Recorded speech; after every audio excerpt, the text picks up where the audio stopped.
Good morning, I'm Diane Macedo. Thanks for streaming with us. In today's update, Senate Republicans are expected to block a bill today that would form a bipartisan commission to investigate the January 6th attack on the Capitol.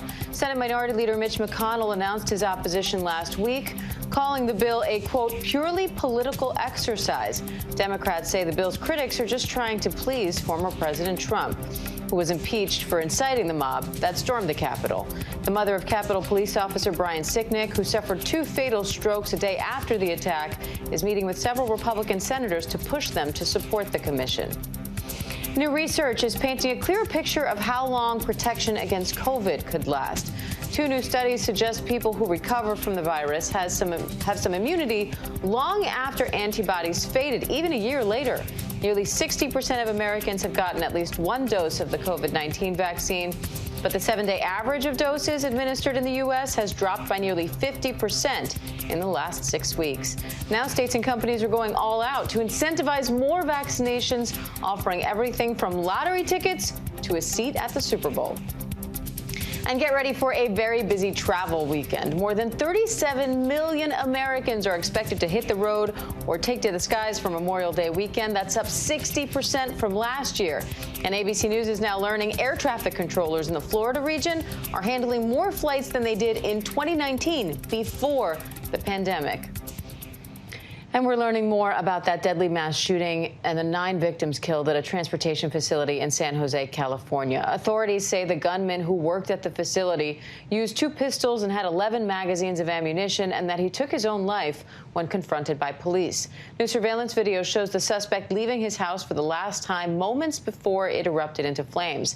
Now investigators are looking for a motive, as we're hearing more from the witnesses and their loved ones. ABC's Kaylee Hartung joins me live from that VTA facility in San Jose with the latest. Kaylee, we're hearing from one of the witnesses who was in the building when that shooting started. What did he have to say?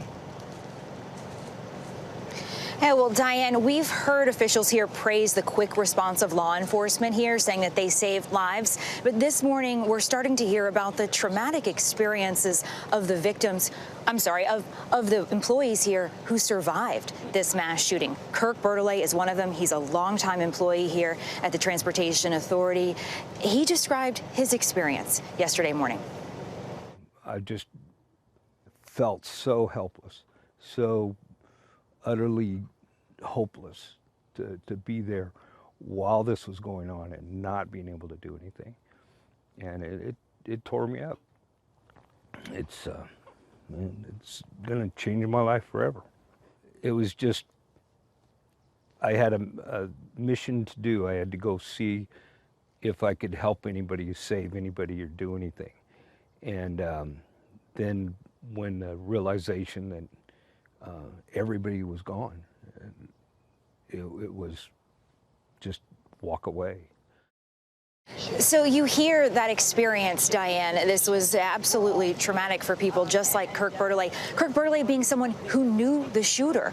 And he says he believes that this rampage was targeted, because he says he knows that this shooter was shooting one person and passing up another. That process of seeing him move through 2 buildings in this massive complex behind me led Kirk Bertolet to believe that this gunman was targeting his victims.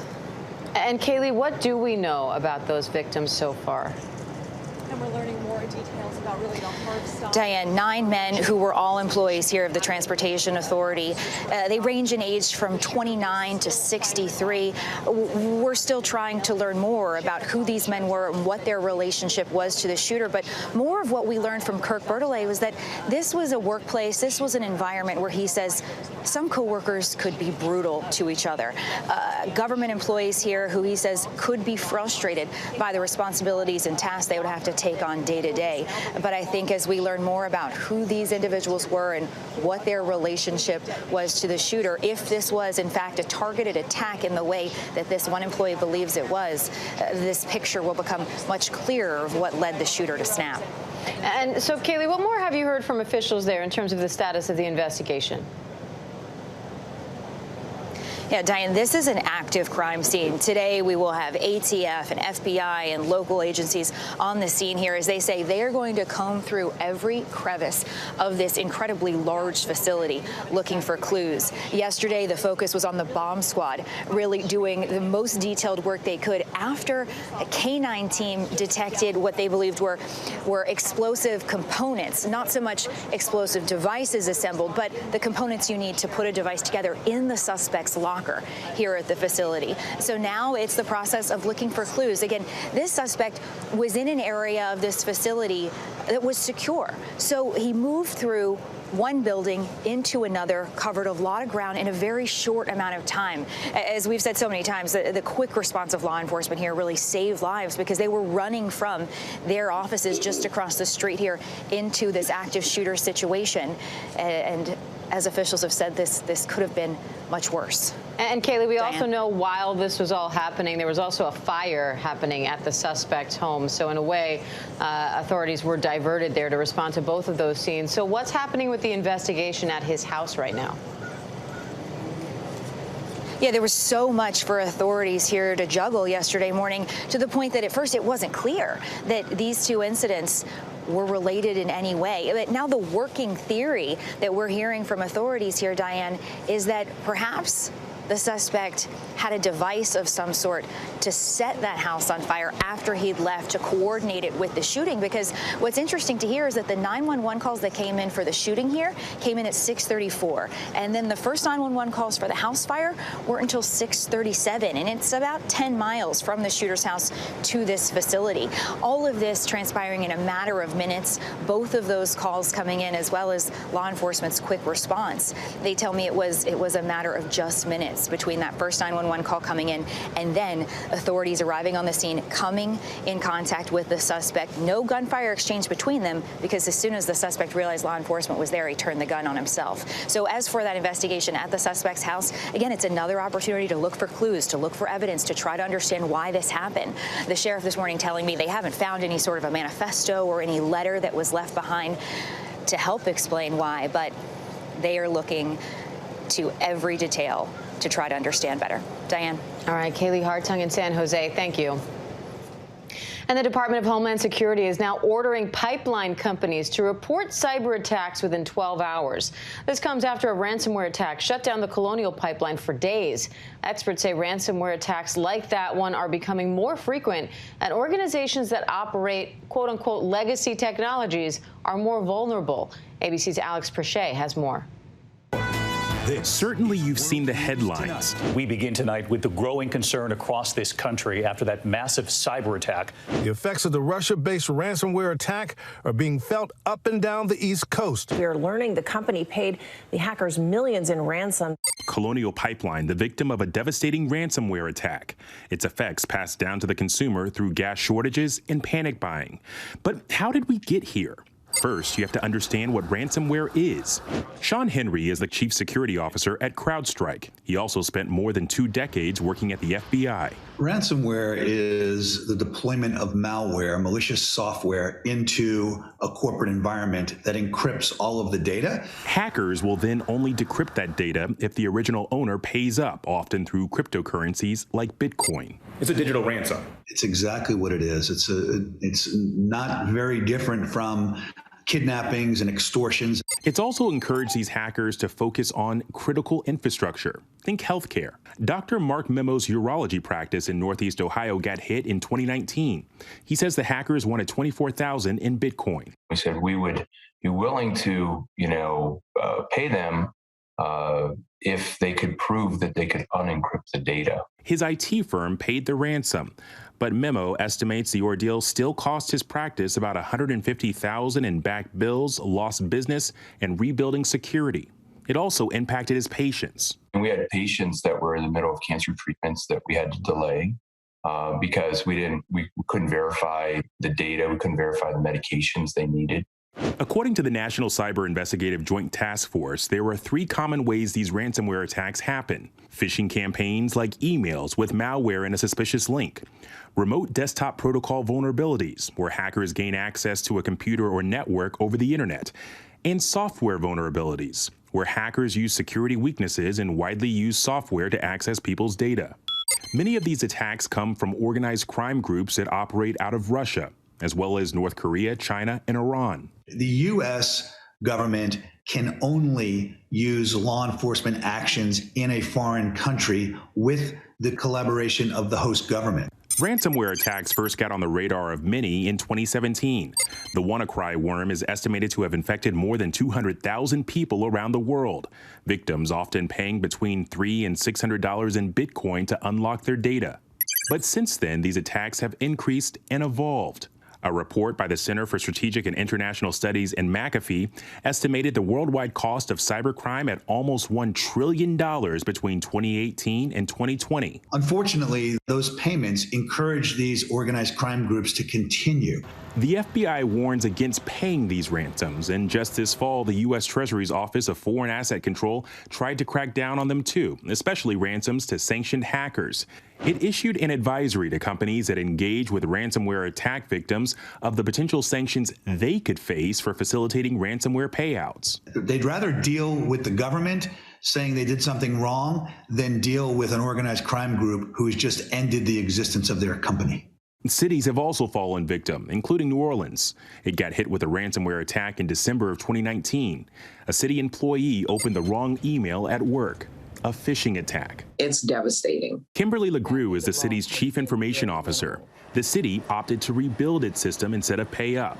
LeGroux says New Orleans spent about $1.5 million recovering that data from old hard copy records and another $5.2 million rehabbing their digital infrastructure. This is almost like hurricane. You get prepared because you see the bad weather coming. Experts say updating computer security infrastructure is critical. Many organizations that operate on legacy technologies are vulnerable. Some elected officials have advocated legislation requiring companies to share information with the government when an attack happens. But ultimately, experts say companies will have to reevaluate how they operate. Companies have relied on the government to stop these attacks. Companies are responsible for protecting themselves against nation states, against organized crime groups, which is very different from what we see in the physical world. Alex Perche, ABC News, Washington. All right, thanks to Alex for that report. And Memorial Day is right around the corner, which means the sales have already started. But shipping delays are complicating online shopping. When we come back, what you need to know and where to find the best deals right now.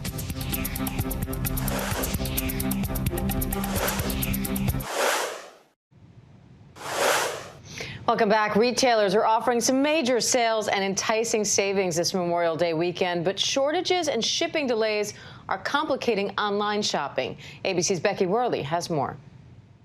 Holiday savings events provide some of the best savings opportunities we have in the current economy, especially as retailers transition inventory between seasons. So with Memorial Day sales, retailers are really going to be emphasizing their items for warmer weather. So that's everything from outdoor home items for the patio, that's warm weather clothing. Clothing like J. Crew discounting shorts and bathing suits with an additional 40% off all sale items. And then Old Navy and Eddie Bauer with 50% off everything. But clothing from the previous colder seasons offers big discounts now too. This popular Patagonia puffer jacket, $80 off at Nordstrom. The North Face has 30 to 40% off select items, and this REI vest, regularly $79, now $56. But for the biggest savings, so anything big ticket home is going to be on sale. This tilting umbrella from Bed Bath & Beyond is $36 off, and the company just announcing it now has a home delivery deal with DoorDash. Grills, they're another popular item discounted between 5 and 20% at retailers like Home Depot, Lowe's, and Ace Hardware. But since they're in such high demand right now, it can be smart to wait till after 4th of July once grilling season is half over. Now outdoor deals, they are plentiful. Just in time for Father's Day, this golfing rangefinder, $40 off at Dick's Sporting Goods, and this shade canopy, $30 off at Ace Hardware. But no matter what you buy, be aware of shipping delays. From product shortages to backlogs at FedEx, as reported in the Wall Street Journal, FedEx telling ABC News they continue to see a peak-like surge in package volume due to the explosive growth of e-commerce. Now, many people wonder if this is our last chance to get good deals for the summer. Well, the answer is kind of. If you need it now, Memorial Day presents a good time to save a little on many items, but we also have Amazon Prime Day coming up sometime this summer. The date has yet to be announced, so if you miss something now, you're going to get a second bite at the savings apple in June or July, Diane. All right, love that. Becky Worley, thank you. And that does it for this ABC News Live update. I'm Diane Macedo. Thanks for joining us. And remember, ABC News Live is here for you all day with the latest news, context, and analysis. I'll see you back here at 3 p.m. Eastern with Terry Moran for The Breakdown. Have a great day.